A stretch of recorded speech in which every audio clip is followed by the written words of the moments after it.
तो हम लोग सॉल्यूशन के आपके कॉम सर आज सॉल्यूशन के लेक्चर 28 में एक नई चीज़ के बारे में आपको कॉन्सेप्ट देंगे। उस चीज़ का कॉन्सेप्ट है anti freeze solution. Anti freeze solution तो कहेंगे कि एंटी फ्रीज सॉल्यूशन क्या होता है भाई?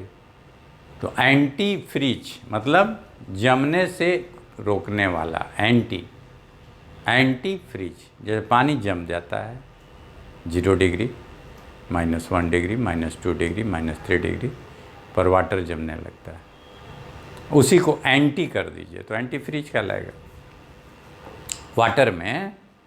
वाटर को अगर आप -4 डिग्री, -2 डिग्री, -1 डिग्री, 0 डिग्री पे रखोगे तो वाटर फ्रीज कर जाएगा। अगर कोई कहे कि मेरे को वाटर -4 डिग्री पर भले एटमॉस्फेयर का टेम्परेचर -4 डिग्री हो जाए, पूरे एटमॉस्फेयर का टेम्परेचर -4 डिग्री भले ही हो जाए, लेकिन मेरा पानी नहीं फ्रीज करना चाहिए, तो ऐसा तो हो नहीं सकता। अगर आप अपने जो है पॉट में वाटर रखे हो और एटमॉस्फेयर का टेम्परेचर -4 डिग्री हो जाए तो वाटर जमे नहीं, ऐसा करना मुश्किल है ना। वो फ्रीज कर जाएगा। उसी को एंटी करने वाले सॉल्यूशन को उसमें कुछ डाल दीजिएगा तो भले वो रुक सकता है, नहीं फ्रीज होगा। उसी सॉल्यूशन को कहते हैं एंटी फ्रीज सॉल्यूशन। तो वाटर में कुछ डालकर उसे फ्रीज करने से रोक देने वाले सॉल्यूशन को कहते हैं एंटी फ्रीज सॉल्यूशन। वाटर में, प्योर वाटर में कुछ बाहर से सॉल्यूट डालकर उसको जमने से -4, -5, -10, -20 डिग्री सी पर भी उसको जमने से रोक देने वाले सॉल्यूशन का नाम है एंटी फ्रीज सॉल्यूशन। और इसका बड़ा इंटरेस्टिंग यूज है भाई, कई जगह इंटरेस्टिंग एप्लीकेशन है। जैसे vehicle used at high altitudes, जैसे ऊंचाइयों पर, कारगिल में, लेह में, लद्दाख में, ऊंचाई पर जहाँ टेम्परेचर -15 डिग्री सी है, -20 डिग्री सी है, वहाँ पर अभी के समय में आपको नवंबर दिसंबर में अगर वहाँ पर गाड़ियाँ चली जाएं तो वहाँ -15 डिग्री टेम्परेचर है। अगर गाड़ी में बोतल में आप पानी भर के ले जाओगे तो आपके बोतल का पानी जम जाएगा। हाँ, और आप तो अच्छी तरह जानते हो ना कि हर गाड़ी में और जो है एक रेडिएटर होता है, एक इंजन का कूलिंग सिस्टम होता है। अच्छी तरह जानते हो कि इंजन गर्म होता है, गाड़ी चलती है तो इंजन बहुत गर्म होता है। इंजन से सट जाए तो आदमी जल जाए, बुरी तरह से जल जाए। इंजन इतना गर्म होता है, गाड़ी चलते वक्त उसका इंजन इतना गर्म होता है कि आदमी बुरी तरह से जल जाएगा। और उतना गर्म अगर ज़्यादा देर तक इंजन रह गया तो फिर इंजन सीज कर जाएगा। तो उस इंजन को सीज करने से बचाने के लिए, उसकी गर्मी को निकालने के लिए एक रेडिएटर लगता है, और रेडिएटर में वाटर डाला जाता है। रेडिएटर में क्या डालते हैं अपन लोग? वाटर डालते हैं, और वो वाटर इंजन को कूल करते रहता है, इंजन के हीट को खींच खींच कर बाहर फेंकते रहता है। रेडिएटर का ड्यूटी होता है कि इंजन के हीट को खींच कर बाहर फेंकना। ऐसा रेडिएटर आप जानते हो जनरेटर में भी लगा होता है। जनरेटर में भी आप देखोगे रेडिएटर साइड में लगा रहता है, देखे हो ना? हाँ, तो जो है साइड में एक रेडिएटर लगा रहता है, और उसमें जो है एक ढक्कन के साथ एक डब्बा टाइप का रहता है, उसमें पानी भरा जाता है, देखे हो ना? तो वही रेडिएटर है, और वो पानी जो डाला रहता है वो उसको कूल करता है, ठंडा करता है। तो ये पानी जो है उसको कूल करता है। ऐसे ही पानी डालकर जो है लेह लद्दाख में भी ट्रक ले जाया जाता है सैनिकों के लिए, राशन वगैरह, पानी, राशन, सब सामान, खाने पीने का सारा सामान धो ढो कर ले जाते हैं गाड़ियाँ। और ट्रक वगैरह में का इंजन होता है, इंजन के कूल करने के लिए रेडिएटर होता है, रेडिएटर में पानी डाला रहता है। अगर ट्रक मान लीजिए 2 4 5 10 घंटे कहीं खड़ा कर दिया सामान उतरते वक्त अनलोडिंग के समय, तो उसके रेडिएटर का पानी क्या हो जाएगा, जम जाएगा। और रेडिएटर का पानी जब जम जाएगा तो क्या होगा, जमने के बाद वाटर जमने के बाद आइस बनता है, और आइस का वॉल्यूम ज़्यादा होता है, फैलेगा तो रेडिएटर फट जाएगा, क्रैक कर जाएगा, रेडिएटर डैमेज हो जाएगा, गाड़ी आपकी अब नहीं लौट पाएगी। तो ये डैमेजिंग इफ़ेक्ट है, डैमेज हो जाएगा। अब बताइए, तो उतनी ऊंचाई पर गाड़ी चलाना संभव है? सब यही चीज़ लिखे हैं भाई, हाई अल्टीट्यूड पर व्हीकल कैसे चलेगी, ऊंचाइयों पर गाड़ियां कैसे चलेंगी? जहां माइनस में टेम्परेचर होता है वहां गाड़ियों को कैसे चलाया जाएगा? गाड़ियों को चलाने में तो प्रॉब्लम होगा, पानी तो जम जाएगा। तो पानी की जगह उनके रेडिएटर में डाला जाएगा, पानी नहीं डाला जाएगा, पानी नहीं डाला जाएगा। कहोगे सर क्या डाला जाएगा? तो उनके रेडिएटर में पानी की जगह एंटी फ्रीज सॉल्यूशन डाला जाता है। और एंटी फ्रीज सॉल्यूशन हो सकता है -5 डिग्री पर न जमे, -10 डिग्री पर न जमे, ठीक है? तो ये जमने से उसे बचा लेगा। तो उसी को हम लोग कहते हैं जो है एंटी फ्रीज सॉल्यूशन। अब कहोगे एंटी फ्रीज सॉल्यूशन सर बनेगा कैसे? तो भैया वाटर में इथिलीन ग्लाइकॉल डाल दो, वाटर में थोड़ा इथिलीन ग्लाइकॉल डाल दो, वाटर में थोड़ा इथिलीन ग्लाइकॉल डाल दो। तो इथिलीन ग्लाइकॉल डालने के बाद जो है, to avoid this difficulty a solution of ethylene glycol in water is used in radiator. Water में थोड़ा सा इथिलीन ग्लाइकॉल डाल दो तो बन जाएगा एंटी फ्रीज सॉल्यूशन, और उसे जो है आप अपने रेडिएटर में डाल सकते हो। कार वगैरह में भी रेडिएटर होता है, उसमें डाला जाता है, उसका नाम है, इसी एंटी फ्रीज सॉल्यूशन को डाला जाता है, उसका नाम है कूलेंट। कूलेंट के नाम से डाला जाता है, दुकान पर बिकता है 200-300 रुपये में, और उसको आप ख़रीद लोगे और अपने जो रेडिएटर का चैम्बर होता है वहाँ गाड़ी का बोनट खोलोगे आगे से, कार वगैरह का या जो भी है, जो भी आजकल 4 व्हीलर गाड़ियाँ हैं सब में रहता है, बोनट खोलोगे, उसका रेडिएटर का चैम्बर होता है, खोलोगे और उसमें आप कूलेंट डालते हो, ठीक है? आप देख लेना, ठीक है? और उस कूलेंट को डाल दिया जाता है, गाड़ी को कूल करके रखता है, यानी कि इंजन के हीट को खींचते रहता है वो रेडिएटर, और गाड़ी अपना आराम से ठंडे प्रदेश में भी चला सकते हो, कोई तुम्हें परेशानी नहीं आएगी। गर्म जगह पे चलाओ, ठंडे जगह पे चलाओ, जहाँ चलाना है चलाओ अब कूलेंट डाल देने के बाद। लेकिन अगर उसमें अगर वाटर डालोगे ना रेडिएटर में, तो ख़तरा में पड़ जाओगे, कश्मीर में जाकर, लेह लद्दाख में जाकर, कारगिल में जाकर वहाँ फंस जाओगे। इसलिए फंसने से बचने के लिए ये काम करना होगा तुम्हें, ठीक है?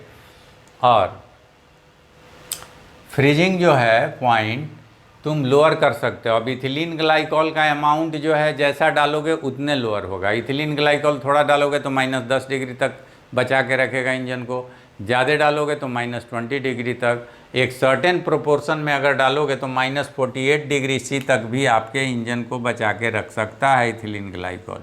-48 डिग्री सी तक भी आपको पानी को पूर्ण रूपेण फ्रीज करने से बचा के रख सकता है इथिलीन ग्लाइकॉल। तो ये जो है एंटी फ्रीज सॉल्यूशन होगा, जो आपको इस तरह से बचा के रख सकता है आपके गाड़ी के इंजन को, यानी रेडिएटर को, यानी कूलिंग सिस्टम को, ठीक है? तो इस तरह ये एंटी फ्रीज सॉल्यूशन हुआ जिसको आप समझे।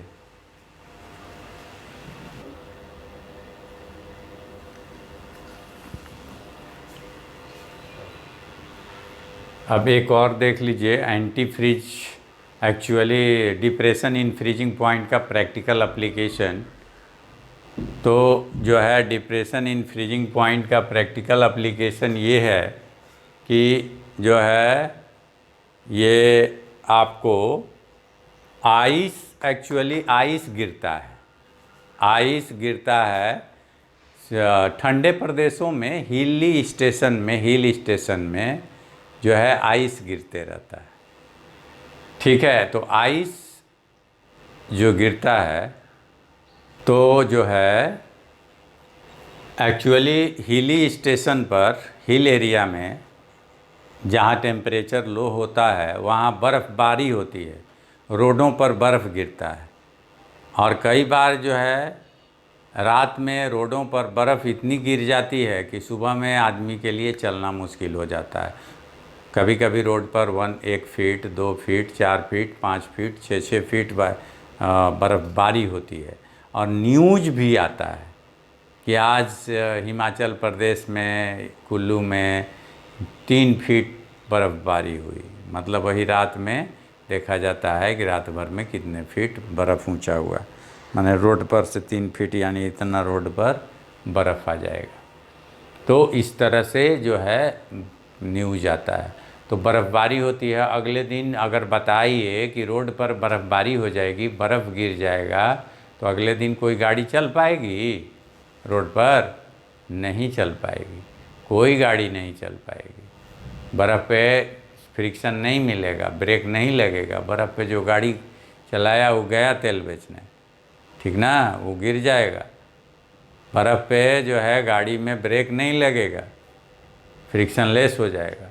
तो इसलिए जो है बर्फ़ पे गाड़ी चल नहीं सकती हैं, तो बहुत मुश्किल हो जाती है।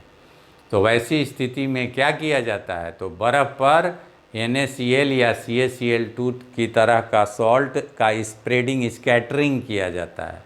तो NaCl को स्कैटर करेंगे, छींटेंगे, NaCl को स्कैटर करेंगे तो जो क्या करेगा, नमक जो है बर्फ़ को पिघला देता है।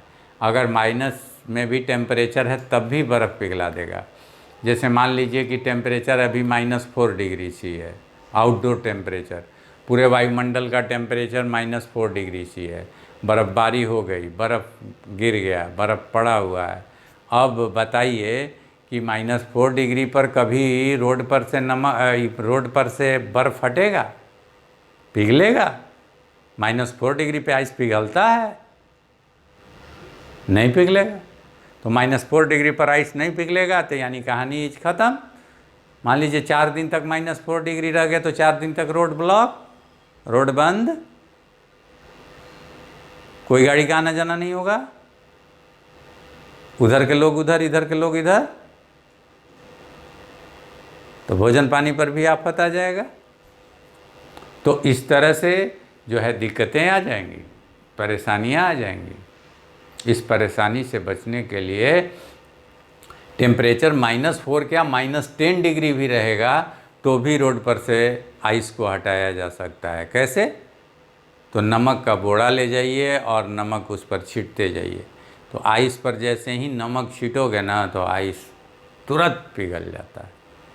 क्योंकि आइस और सॉल्ट का, ये आइस और वाटर और सॉल्ट का जो सॉल्यूशन होता है -21 डिग्री पे फ्रीज करता है। यानी -21 से अगर आपको ज़्यादा टेम्परेचर है आउटडोर तो पिघला देगा। -10 डिग्री पर भी अगर टेम्परेचर है, आउटडोर टेम्परेचर यानी वायुमंडल का टेम्परेचर, अब बर्फ़ पड़ा हुआ है, वहाँ मार दो, नमक पिघल जाएगा। आइस घर में ना होगा तो फ्रिज में आइस का एग्जाम्पल अपन कर लेना।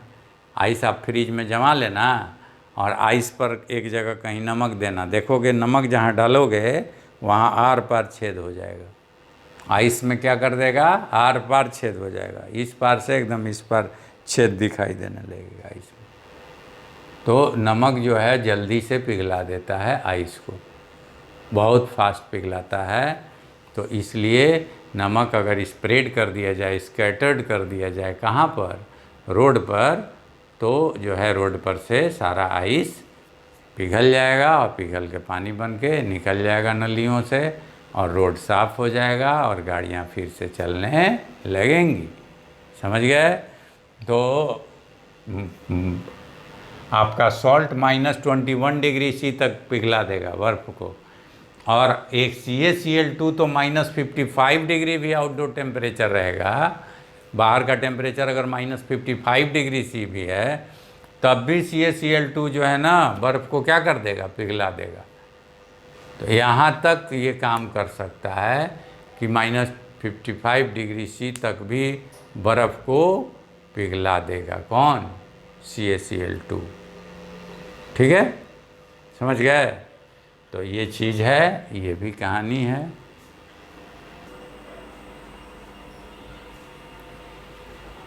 देखिए डिप्रेशन इन फ्रीजिंग पॉइंट का ये क्वेश्चन है, आया हुआ है 2019 जेईई मेन में, और उसी एंटी फ्रीज सॉल्यूशन टाइप का है।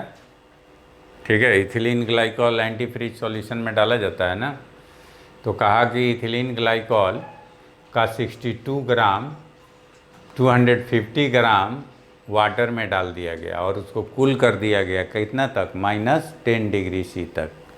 तो उसमें जो है the amount of water separated as ice is, तो उसमें से कुछ वाटर आइस बन जाएगा। तो कुछ वाटर जो आइस बन गया वो आइस कितना बन के निकल गया, और कुछ तो पानी पानी ही रह जाएगा, कुछ वाटर तो वाटर ही रह जाएगा और कुछ वाटर आइस बन जाएगा। ठीक, सबसे पहले तो इथिलीन ग्लाइकॉल को देखें। इथिलीन ग्लाइकॉल का फार्मूला होता है CH2OH और CH2OH। ये है इथिलीन ग्लाइकॉल का फार्मूला। इसका जो है मोलेकुलर वेट हो गया M1 62, और इसका W1 भी दिया हुआ है कितना, 62।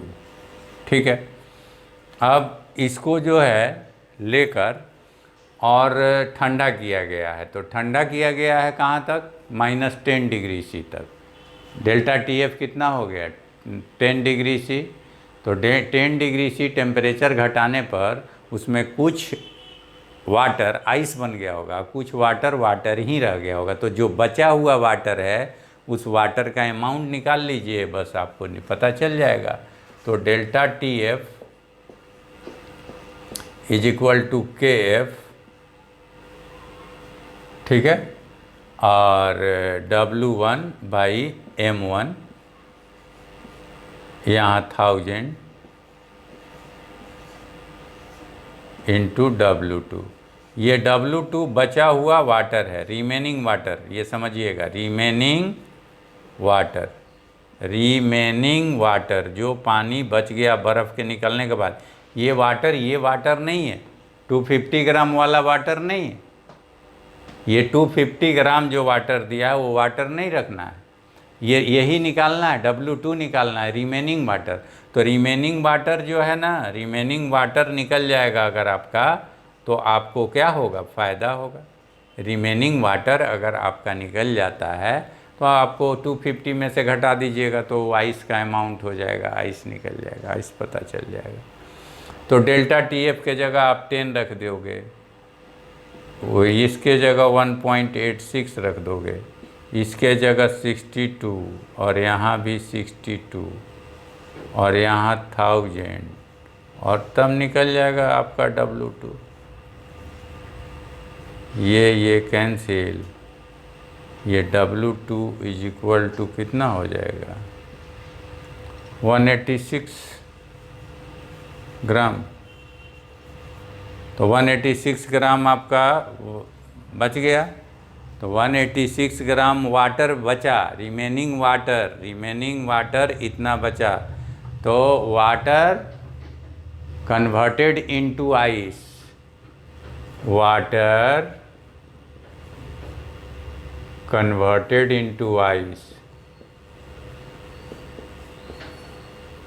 इंटू आइस कितना हो गया, वाटर टेकन कितना था जी, इथिलीन ग्लाइकॉल में इतना ग्राम वाटर लिया गया है। तो वाटर टेकन 250, और वाटर रिमेनिंग बचा हुआ वाटर 186, इसको घटाओगे तो कितना आएगा, 64। तो 64 में आप टिक मार्क लगा दोगे, क्वेश्चन ये बन गया आपका। इस तरह से सॉल्व हो जाता है क्वेश्चन। ठीक है, तो ये बेनिफिट मिलता है, ये क्वेश्चन आपका बन जाता है। ठीक है, तो एक क्वेश्चन और देखिए।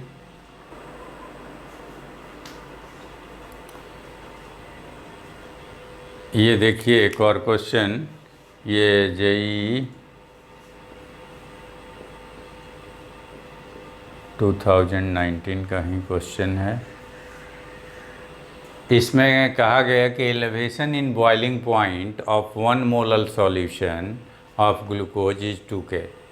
एलिवेशन इन बॉइलिंग पॉइंट यानी delta T B of 1 molar solution, delta T B of 1 molar solution. ठीक है ना, क्या होगा इसका formula, K V into molality. K V का वैल्यू कितना, के वी नहीं पता है, मोलालिटी कितना 1, तो यानी डेल्टा टी बी दिया हुआ है 2 is equal to K B into 1, यानी 2 is equal to K B. Simple आ गया, पहला इक्वेशन दे दीजिए। अब दूसरा पढ़िए, the depression in the freezing point of 2 molar solution, इसकी मोलालिटी 2 है, तो delta T F is equal to K F into molality. K F into molality कितनी है भैया, 2। डेल्टा टी एफ का वैल्यू पुट कर दीजिए, कितना केल्विन है, 2 केल्विन, तो 2 is equal to K F into 2। ठीक, लेफ्ट साइड दोनों का क्या है, इसको इक्वेशन नंबर 2 कर दीजिए। ठीक, दोनों का लेफ्ट साइड क्या है, इक्वल, दोनों का लेफ्ट साइड इक्वल है। देखिए इसका भी 2 है, इसका भी 2 है, तो दोनों का राइट साइड भी क्या होगा, इक्वल। तो दोनों का लेफ्ट साइड इक्वल है, तो दोनों का right side equal, equating first and second, first and second को इक्वेट कर दिया, तो के we is equal to K F into 2, यानी के we is equal to 2KF। हो गया, इस तरह से ये क्वेश्चन भी बन गया, के वी इजकल टू 2KF। कौन सा चॉइस है सही, 4th चॉइस है सही। ठीक है, तो आपका ये क्वेश्चन भी बन गया। तो इस तरह से क्वेश्चन बनते हैं और बनाए जाते हैं। ठीक है,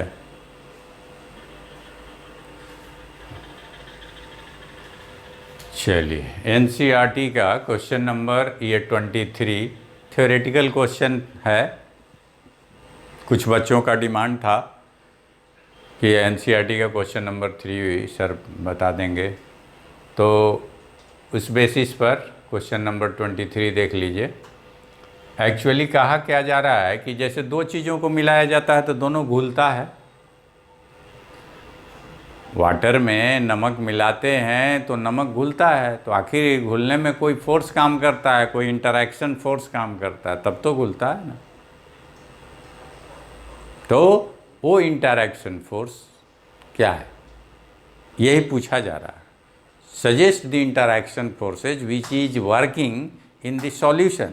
दो चीज़ें जब मिली तो उनमें कौन सा इंटरैक्शन फोर्स काम कर रहा है, कौन सा फोर्स काम कर रहा है, किस फोर्स के साथ चलते वो दोनों एक दूसरे से मिली हुई हैं, घुली हुई हैं, सटी हुई हैं, किस फोर्स के चलते, उस फोर्स का नाम बताने को बोला जा रहा है। तो suggest the most important type of intermolecular attraction, attractive interaction in the following pairs. तो normal hexane and normal octane, ये इसमें बताइए। तो इसमें कोई फोर्स काम नहीं करेगा, क्योंकि ये नॉन पोलर है। आप जानते हैं बॉन्डिंग का इसमें भाई भी यूज होगा।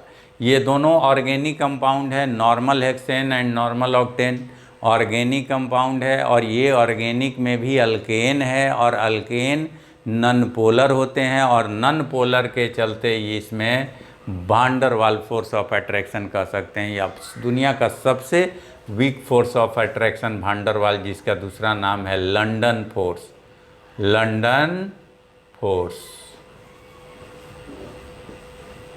इस फोर्स को कहते हैं लंदन फोर्स, या वान डर वाल फोर्स ऑफ अट्रैक्शन, या डिस्पर्सन फोर्स भी कह सकते हैं। बहुत सारे नाम हैं। तो जहाँ नॉन पोलर हो वहाँ यही फोर्स लगेगा। ये भी नॉन पोलर है तो यहाँ भी लंदन फोर्स ही लगा लीजिए, ठीक है। ये भी दोनों नॉन पोलर हैं तो नॉन पोलर के लिए लंदन फोर्स या डिस्पर्सन फोर्स या वान डर वाल फोर्स ऑफ अट्रैक्शन। और इसके बाद ये NaClO4 एंड वाटर। वाटर तो डाइपोल है, आपको पढ़ाया जा चुका है, आप जानते हो। वाटर HOH, ये इस पर माइनस डेल्टा, इस पर प्लस डेल्टा। प्लस डेल्टा और माइनस डेल्टा जब कुछ दूरी से सेपरेटेड हो जाते हैं तो इसे क्या कहते हैं हम लोग? डाइपोल कहते हैं। ऐसे चीज़ को हम लोग डाइपोल कहते हैं। तो ये एक डाइपोल है, ये एक डाइपोल है। और ये प्लस और माइनस में टूट जाएगा तो ये एक क्या हो गया? आयन हो गया। तो इसमें आयन और डाइपोल इंटरैक्शन काम करेगा। तो ये थर्ड में ion dipole interaction, ion dipole interaction काम करेगा।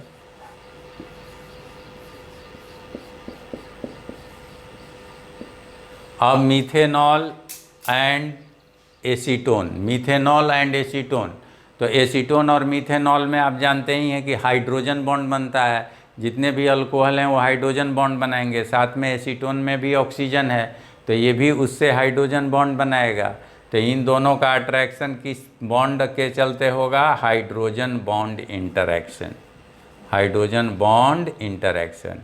Acetonitrile and acetone, acetonitrile and क्या चीज़? एसीटोन। तो ये कौन सा फोर्स लगाएगा भाई? तो एसीटोनाइट्राइल एंड एसीटोन के में अट्रैक्शन फोर्स जो लगेगा वो कैसा लगेगा? इसमें कैसा अट्रैक्शन? तो एसीटोनाइट्राइल का मतलब हुआ CH3CN,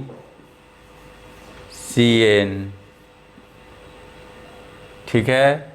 और एसीटोन हो गया CH3CO, CH3। तो ये भी एक डाइपोल है और ये भी एक डाइपोल है। तो डाइपोल डाइपोल इंटरैक्शन हो जाएगा इसमें। तो डाइपोल डाइपोल इंटरैक्शन,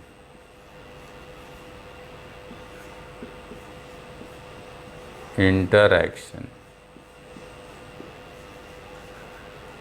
तो इस तरह से ये इंटरैक्शन देखने को हमें मिले। इन्हीं इंटरैक्शनों के चलते ये लोग मिक्स करेंगे एक दूसरे के साथ, जो मिक्स करेंगे इसी सभी फोर्स के चलते ये एक दूसरे के साथ मिक्स करेंगे। इस बात का आप ख्याल रखोगे, ध्यान रखोगे। अब अगला question 25, among the following compounds identify which are insoluble और पार्शियली सॉल्युबल और highly soluble in water. Water में कौन घुलेगा, कितना घुलेगा, ठीक है ना। तो वाटर में जो है सॉल्युबिलिटी का कॉन्सेप्ट है कि हाइड्रोजन बॉन्ड या जो पोलर होता है वो वाटर में घुलता है। तो फिनॉल होगा partially soluble, partially soluble. Toluene में कोई चार्ज नहीं है, कोई चार्ज नहीं है, नॉन पोलर है, तो ये इनसॉल्युबल, इनसॉल्युबल। फॉर्मिक एसिड में चार्ज है, आयनिक है, H+ आयन छोड़ता है, तो ये हाईली सॉल्युबल। फॉर्मिक एसिड क्या हो जाएगा? Highly soluble. इथिलीन ग्लाइकॉल में भी हाइड्रोजन बॉन्ड है, इसलिए हाईली सॉल्युबल। क्लोरोफॉर्म में जो है कोई जो है चार्ज नहीं है, पोलरिटी नहीं है, इसलिए इनसॉल्युबल। और पेंटेनॉल में कार्बन वाला पार्ट बड़ा है, इसलिए ये पार्शियली सॉल्युबल, ठीक है। ये है पार्शियली सॉल्युबल पेंटेनॉल। कार्बन ज़्यादा रहेगा और OH रहेगा तो पार्शियली सॉल्युबल हो जाता है, पूरा सॉल्युबल नहीं होता है वो। अगर कार्बन का पार्ट लंबा है, कार्बन 5 है, जितने कार्बन का पार्ट लंबा होता चला जाएगा उतना ही उसकी सॉल्युबिलिटी घटती चली जाएगी। तो OH अगर ये कार्बन का पार्ट छोटा होगा तो सॉल्युबिलिटी ज़्यादा होगी। ठीक है, okay, bye, best of luck, see you again.